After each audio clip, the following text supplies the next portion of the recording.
Me, I'm even finding myself. Who is that guy? Wow. That guy wants to do unholy things. When I was in the streets, Guys, so when I was in the streets, I did go through my men of trash phase. check your standards up, my friend. What do you mean?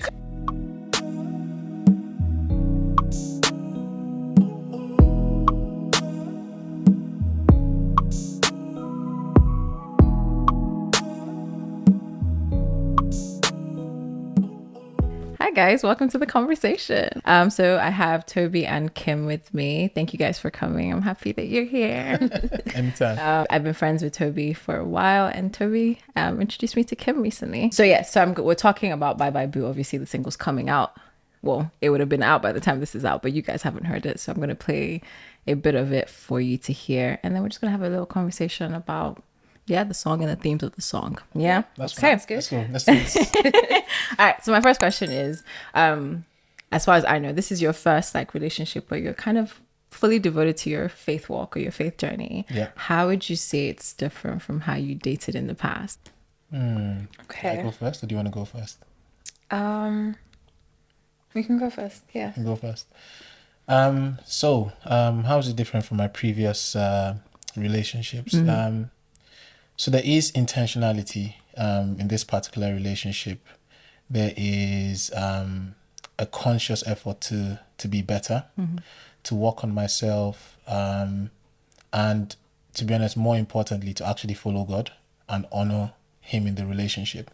Because I think prior to now, I wasn't really present. I'll just put it that way. I wasn't really present in the relationship I was in. You know, most of the things that surrounded the relationship was just what was influenced, it was influenced by my friends surrounding. I wasn't really conscious of what I was just going with the crowd or going with the flow. But I think this time around it's different because there's an intention behind it. There's a purpose behind it. We want to actually build something together. We want to raise, by the grace of God, get married, raise a godly family, all that kind of stuff. So yeah, that's how it's different from previous relationships. Nice. I love that. I definitely agree with the point about intentionality, because I think, being in a relationship with a man of God who's intentional, about, his future plans, what he wants with you, it gives you a sense of security as a woman. But also on your end, I think it kind of makes you a bit more objective about how they are as a person as well. It makes you less likely to put up with nonsense, so to speak. Because you're thinking about the long term. You're thinking about I think there's also that inner peace that that God will put you with the right person and he wants the best for you, and that there's going to be somebody at the end of the day. So if the guy is acting up, you're not too concerned about, leaving him and being like, oh, am I going to be alone? Am I ever going to find anybody?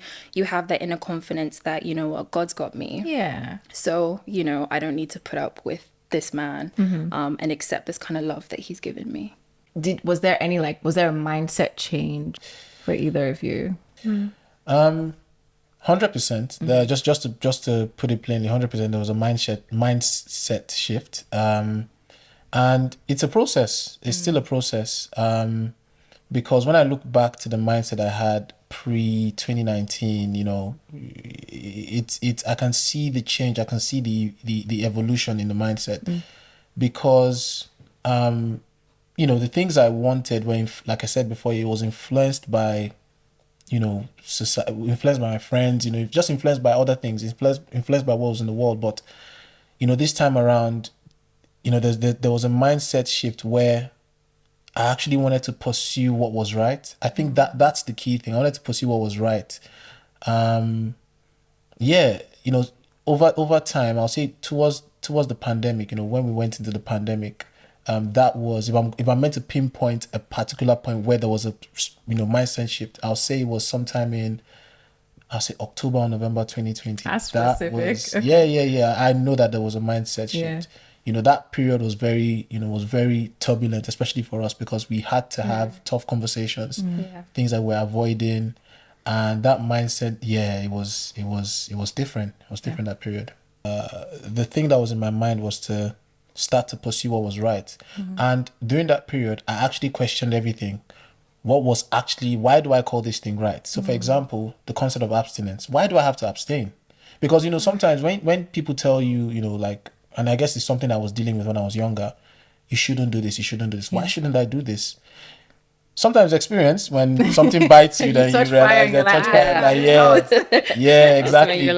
I mean, but even greater than that is when you see the reason behind why you shouldn't do that, not because, you got burnt. Yeah. Because I think it's even more blessed if you see the actual reason and the purity behind it, because it's for actual good. When you see that good behind that reason, because, you can do things because, you can follow the law because you know that police is going to catch you the next day. But you're even more blessed if you follow the law because you see the good in that law. You get what I'm saying? Yeah. So that was what I started to see during that period. I was chasing the actual good. Why do I need to abstain? Why do I need to do this?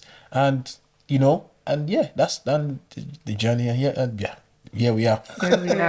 I think what's helped us in our journey of changing is like being able to come to each other, and be honest about our mistakes, and like know that we're safe when like we're talking about these issues. Like having that accountability partner, but then also just being able to forgive yourself. I think having a different outlook on your failures really helps. Like looking at it as a lesson learned, like, okay, God, I've messed up. I've, fallen back on this promise to you. Okay. And from that, I've learned that, okay, putting myself in this kind of scenario doesn't work for me. Those lessons. So yeah. Yeah. Because I think like there's an element of pride that can like come into everyone, where you think that like you're more capable than you are, or like you can handle temptation Every better sad story starts than you. that way. Exactly. Yeah. So So boundaries, I guess. Boundaries. Like being honest about what your boundaries are. Yeah. Yeah. Big time. There was someone that I was talking to years ago, and he was coming from like a really, really, my guy was in the world. He was inside. In the streets. Well, like, he knew the streets well. Oh my God. And hugs were a trigger for him. It was the wildest thing. Like, he wouldn't even hug you. And at first I was just like, bro, like, but then I saw like he had come to a place where he knew like every little, at that point I think he was still like just detaching himself from that lifestyle, so every little thing was triggering a memory. So he was like cut, like he was just like, don't, like, I'm not gonna. Now I understand it a lot better. At the time I was just like, this is a weirdo, I don't know if I want to talk to you anymore. But I've come to respect how differently we handle situations and we navigate things differently. Like some people, like there's definitely things that aren't like black and white, like, oh, this is wrong, this is not. But then there's other things that you have to be, like I said, honest with yourself and be like, okay, I can't sit too close to you because, or I can't watch a movie with you at night because I'm going to, Yeah, I can relate. I can relate with that guy because, look, if I'm being honest, my own journey, there's some things, like you said, that are quite black and white, Yeah. But on this journey, I also realized there's some things that are personal to you. Look, if you've dealt with lost, let me just look, if God tells you to do something, he knows why he's telling you to do something. Mine was alcohol. God told me to stop alcohol. Connected to lust. Yeah. That's an 100%. Yeah, because when I was in the streets, when when I was in the street, it was I used to go out, and go out, drink, pre-drink, get to the club, drink, after drink, it was just, and there was a very tight connection between lust and drinking. And how I realized was, because I kept getting the nudge to stop, but you know how it is now. I'm like him, coconut head, it's until it's in your face that, you now stop. So yeah, mine was, I said, okay, I'll stop drinking hard liquor. I'll drink wine. Making those excuses. Yeah. God has told you to stop. Oh, God, stop. Yeah. It gets why. There's a reason. There's a reason. God brought up a lot of things. And it was one time when I drank, and that's when I realized, I think it hit me one day. I drank, and it was uncontrollable. Like, it was just coming, and I was like, wait. Is somebody else controlling this mind? Am I the one that's controlling his mind? Do you understand what I'm saying? Yeah. So, that's when I realized that, okay, this is definitely linked. That just came, and then I just stopped that. So everybody's journey is different, and that guy you were talking about, I understand what he's saying. See, that was a step. And he was honest. I think it's that honesty that a lot of times we're not true to ourselves. Like there was a time like I had this conversation with Holy Spirit about kissing in a relationship. Like I'm not going to tell you to sin, but you have to be like, I've met couples that have said like, it's just a peck. It was never a peck for me. And he had to we had to talk about it, and it was just like, like how this is a trigger for you, and how this, it might start as just a peck today, but tomorrow it might lead to compromise, and you have to be honest with yourself. It took me a while. I'm not going to pretend and be like, I saw reason to it at the beginning, but you talked about like, I think understanding the reason why you're doing a thing is so key, because God doesn't just want yes men. Like he wants us to operate from a place of relationship with him, where you can kind of be like, okay, God, like I understand this is sin, but why shouldn't I do this? Or I understand it's something I shouldn't do personally, but I don't understand why. Help me understand it. And I feel like once you come from that place of understanding, it really helps you live out the thing more wholesomely, where you're not just I'm following a bunch of rules, but I'm like, okay, this is actually for my good as well. That's important. If he tells you to do something in a moment and he says don't drink, if you're like me, who wants to now say, okay, but I'll just take small what's it called, I'll take small wine, it's just wine, you're deceiving yourself. Do you understand what I'm saying? Because he knows why he's telling you don't drink. So it's a trust thing as well, like trusting that God actually does have your best interest at heart. Sometimes it's hard in the moment where you're like, oh, but my body wants this or my flesh wants this, but like God loves us. Like I think if we operate from that mindset, like, okay, no, God loved me even when I was a sinner, he still loves me now. If he's telling me to do something, it's still from a place of love. I know a lot of guys talk about like when they're in the streets, their perception of women, it was left. So now I guess, because I'm sure the Holy Spirit did a mind work, heart work on both of you actually, and on all of us, to be honest, when we're coming from like mindsets from the world and mindsets now in Christ. But how would you say you view each other now? Like I'll start you, Toby. How do you view Kim now in a way, I guess, in a way that you've probably never viewed women before now? Like what would you say is different in your perception of women in general, but also your partner? I mean, very obvious. I see her more than just her physique, because again, when I was in the streets, I was just looking for more or less one thing. It's the way you say streets. When I was out there, but now I'm actually seeing the person. I'm seeing Kim. I'm seeing her good sides, I'm seeing her strengths, I'm seeing her weaknesses, I'm seeing her being vulnerable, I'm seeing her being happy, I'm seeing her for who she is, I'm seeing her creativity, I'm noticing certain things, things that make her laugh, like things that honestly, like before, like I would not pay attention. You see her smile. She just did a little. No, honestly, I thank God, because I honestly, these things I didn't used to notice these things before, but now it's different because I'm actually seeing the person, I'm seeing her. I'm seeing her, and that has made me realize that I actually have a friend. Because aside from all these things, because look, see, we all grow old. This I'm already 30. My belly is already coming out. Do you understand? My belly is already coming out. Do you understand? Like my belly is already coming out. Like all these things that look. What is honestly what I'm appreciating is the person. The person I can speak to. I've had a tough day. You understand? I'm going through this. I'm struggling with this. And what I even appreciate about the relationship now is that things I couldn't open up to her about, or even anyone about, I can open up to her now about it, because you have that trust is there. Like, and then, like, babe, I watched some content I shouldn't have watched. That's so good. That kind of stuff. Yeah. And then, she would like, when we talk about it and all that kind of stuff. So, yeah, so she knows. She knows. It's amazing. It's amazing. I love it's amazing. that. Oh, you guys are so cute. What about you, Kim? Did you think men were scum before? I did. Yes. I did go through my men are trash phase. It seems like it's a story there. Yeah.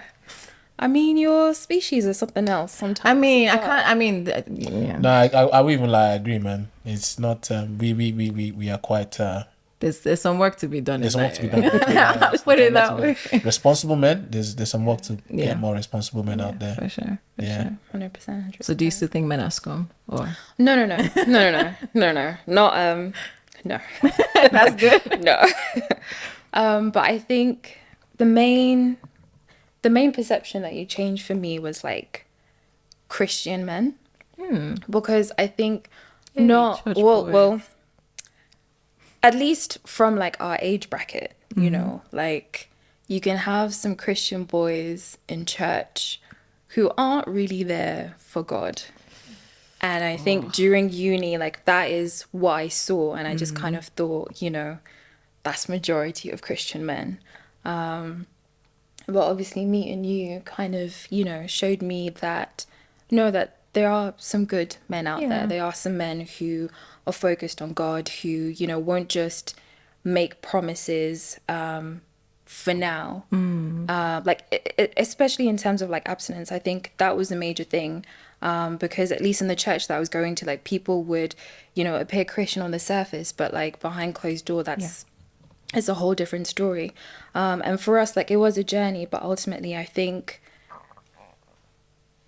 I've like, because it's within our culture, like with how easily available certain things are, and I guess how sexualized everything is, like you know, Even- any single media device you look at, like it can be hard for somebody to be loyal to you, especially when you're both being abstinent, like you're both abstaining. But like throughout this journey, I think, and I thank God that I haven't had that worry or that fear about your commitment to it, about what we're doing. Yeah. You guys are sick. Oh God, I beg. Okay. So marriage is in view for you guys soon, and I love that you guys are dating with intentionality. It's not just vibes. I've gotten that obviously from this conversation, but I know you guys off camera. What kind of qualities did you observe in each other that gave you confidence? And the reason I'm asking these questions because I think with the song, it might sound like a diss track, but it really isn't. Like I think the song and the values that are, which you'll hear, but the values that are highlighted in the song exist because I know a lot of stand-up guys. I know guys that are actually living this thing out, and you guys are. And I'm not here to present perfection, like you're humans, right? of But course not. I love that there's a lot of intentionality in how you're approaching courting each other, dating each other, getting to know each other, honoring God in your relationship. So just practically, was practically the word, like what kind of qualities just helped you be like, okay, no, Kim is the person I definitely would like to, I see myself getting married to, or Tobes is the person that, you know, I can see raising kids with and being married to. Yeah, I would say for me, it's you know, it's a bit. Should I say it's weird? I don't know the word to use, but maybe Don't it'll come say to me. weird. Okay, no, okay, not weird. I don't know the word. You know, that's why I said, you know, forgive me. I'll find the word later on. But Kim is actually very, very level-headed. Very level-headed. Like in terms of like, I believe I'm actually quite argumentative, especially when I get in the zone. I can be a lawyer. I'll quote. I'll remember what you said, chapter 2, verse 3. And he's This not is like what you said. I'll break it down for you. You went into the wrong profession. I probably did, man. I can argue when I'm in the zone, but Yeah. she's level-headed, and I enjoy the fact that, you know, she always chooses peace before violence. I don't know how to put it, but So she wants peace, no violence. yeah, she'll choose peace before violence. Kim is one that will say, but what if? What if? Yeah. You know, she always sees that. She always wants to see the good in people. Like there is a reason, the reason behind. And that thing in itself, honestly, it just gave me peace that this woman is someone who, I don't know, the words are not coming to me. I'll try my best, but she's a woman who looks for the best in people. Yes, I'll put it that way. She looks for the best in people. And, you know, even for me, it gave me that peace and confidence that this woman wants the best in me, you know. And yeah, that for me just settled it. I was like, yes, I just felt at peace. I can't explain it. I just felt at peace. That peace, I can't explain it. Maybe other guys that know what I'm talking about. That peace, I felt at peace. I said, yep, this is where I'm pitching my tent. Thank you guys. God bless. I'm off. I'm off. I'm off. Yeah. No turning back. Yeah. That's I love that. What did it for me, or like what brings me peace, is I know that you're somebody that, you know, if I raise an issue with you, like if I, you know, if we have a heart to heart and I'm like, babe, you know, I don't like the way that you did this, I know that like you will listen. I know that like you won't be combative in the moment.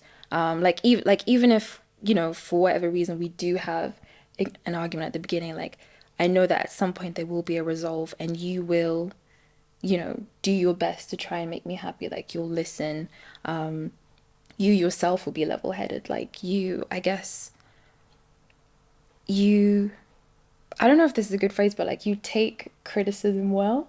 Yes, Like I don't think want to it's call good- it no, it's a good criticism, but thing. like it just makes you think that like, okay, we can actually get through anything, because, you know, like as you go through life, there are going to be different things that like you're going to face, different obstacles, and like you're going to see different sides of your partner, based on like the different pressures that you're going through. But knowing that, okay, like even if I don't like how you've acted in this moment, I know that we can have a discussion. I can feel comfortable enough to let you know how I felt, and I know that you will actually try and change. You will actually try and be better for me. I think, yeah, That's good. That's brings good. me peace. I was listening to something probably this morning actually, and this guy was kind of advising ladies how to like know that you're with a good guy. And the first thing he said is he teachable? And I think Yeah. that's something that for a guy it's a big thing, because it's usually either or. I hardly find that people stay in the middle, and this is just my own personal experience. I can't speak for like the general population, but with a teachable person, I think there's a lot of ego breaking that happens when a man is teachable, where you just you know that no one's perfect, but going into a relationship, especially with marriage in view, you need to be confident that okay, this person will listen, like you said, this person will take correction well, this person doesn't just go around with their, you know, their chest up like, yeah, I'm infallible, I'm perfect, you know. And I think once you have that, a lot of things become easier to navigate in a relationship. Yeah. If you couldn't talk to him before, what gives you confidence that, you know, in marriage he'll listen to you? You know, those are, or vice versa, because it's not always men. not Some always- men too are quite hard to talk to. Yeah. All right, guys. So I'm gonna play the song now. No I can worries. find it. Yeah. So you, by the time this obviously would be on air or online, the song will be out, but you guys will get first listen. Please, no pressure. No. I'm just saying, come on. I believe in you. Don't worry. I believe in you. Wait, what did I just say? I literally said no pressure. That was love really it. good. Honestly. That was really good. Genuinely. Like, I don't know what I was expecting, but that was amazing. Me, I'm even finding myself. Who is that guy? Wow. You should have seen the prompt I gave the person. I can't even say it's on camera. His mind is not on God. That's for a fact. Yeah, I think. Yeah. I think he wants to satisfy certain urges. I mean, that's what it sounds like. Yeah. Outside of God's will, Yeah. ideally. That's bedroom voice right there. Man, be. nah. That guy wants to do Nah, unholy things. Unholy for sure. You know, I like this snippet when I heard it. I knew. I You've love been a this fan sni- of the song I've been waiting Oh, for this good, song. man. This song, honestly, I love it. Honestly, I love it. I genuinely love it, and it's going to be on my playlist. Come on, we're making it to Tobe's playlist.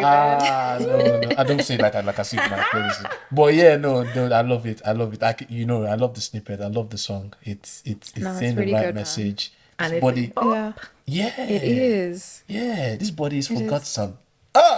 Set your standards up, my friend. What do you mean? This is a mantra. It's something that I honestly, it may sound very cheesy, it may sound somehow.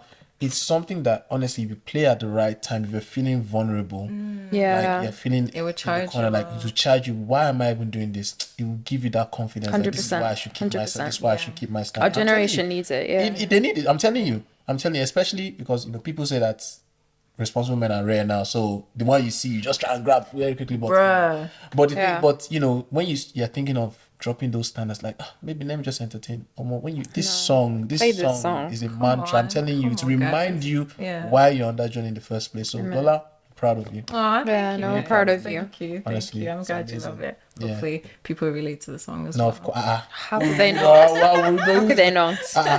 Of course, people relate to it. Very well said. All right. Thank you guys so much for coming. I love worries. y'all so much. much. No Thank you, worries, thank no you. worries, no worries. Thank you. Yeah, and I guess I'll catch you guys next time on the conversation. Bonus content with Toby and Kim. Ah. Yeah. So yeah, I mean, what we're talking about, I think recently I've been getting that conviction, and this is not just a conviction for other people, it's a conviction for myself to hold myself to a higher standard because, it's different. So it's different if you don't see certain effects of what you're doing, but if you actually see effects of what you're doing slash what other people have done, I think I've been convinced. I don't know. There's this conviction to try and make that connection that if you don't want that same outcome, you need to do something different. We need more responsible guys. That's just the truth because I've been that irresponsible guy. I'm not here to say. I always have to give this disclaimer. I'm not here to say I've arrived. I'm not here to say I'm perfect. But I You're think aware.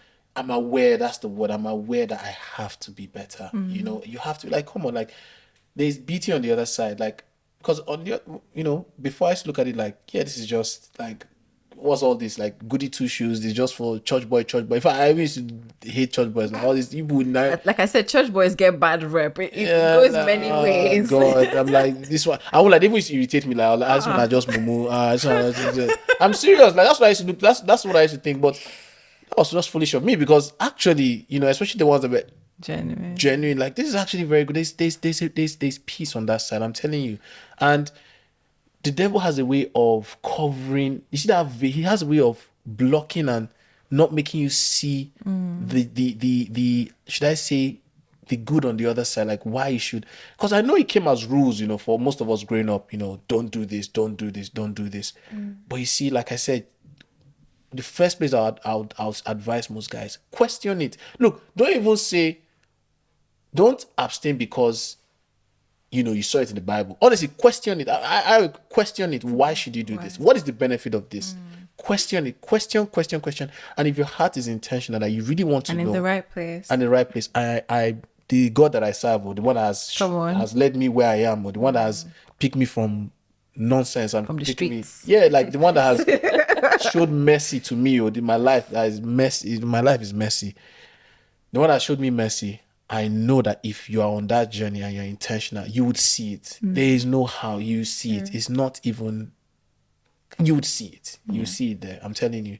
So yeah, I mean, hopefully the prayer is that, most guys would come to that realization that, it's not just audio, it's a reality, and there's something to benefit from the other side. And it's actually what you want, but you don't know that's what you want, but that's what you want. And what you need. Exactly. Especially what you need. Yeah. On just on the flip side, I feel like a lot of times because women have settled, guys think it's okay to stay where they're at. Yeah. So there's also a charge to us on the other side. Like, yes, it might appear like there are not that many good men, but if you keep settling, you're not gonna spur someone on for better because they're like, I'm eating my cake and I'm having it. Why do I need to change? Yeah. Why do I need to change? And I was having a conversation with someone recently, and we'd had this conversation about purity, and at the time he didn't see things from my perspective, and we parted ways. And there was then a conversation later on, and he was honest. He was like, that your standards challenged me because I hadn't been challenged to that level before. Fantastic. And I felt like most times it would be more of a deterrent than anything, but I wasn't as bothered about the outcome, but it'd be more of a deterrent than anything. But he was, he came back, and I think that really put things into perspective for me. Like, I'm also like my perception of these things is also to help somebody else that might be struggling, that might have never been exposed to those things. So if I've come to a place where I've built my own conviction, even just communicating those convictions can sow a seed. But some women are fearful of those things. I mean, see, it would drive away the wrong person for you. Just stand your ground and hold guys to, I think, a bit more accountability, because it's for their own good as well. So you're actually being your brother's keeper in a weird way, in that scenario. So yeah. Just to add to like what you were saying about like the responsibility on women as well, and like what we've allowed and what I guess like some women settle for, and therefore guys think it's okay. I think as women it's probably also good to consider like what kind of person they would be, or what kind of role model they would be for your children. Because at the end of the day, like if you are forming a family together, it's not just you who's concerned. you know, there's X amount of children who are going to come into the picture. And with those boys, like, you know, what kind of role model is he going to be for them? Like, what kind of values is he going to instill in them? You know, like, how is he going to encourage them to treat women?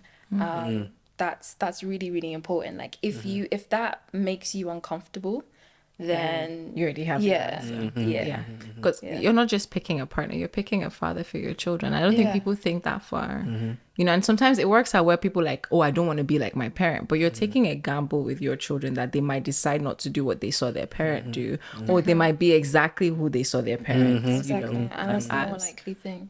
So why gamble with something that big? Children are a huge responsibility, and you want to, I mean, you're not going to get it right all the time, but you want to make sure that you've given them the best advantage as a parent. So I love that you added that. Yeah, no, that's all right. But okay.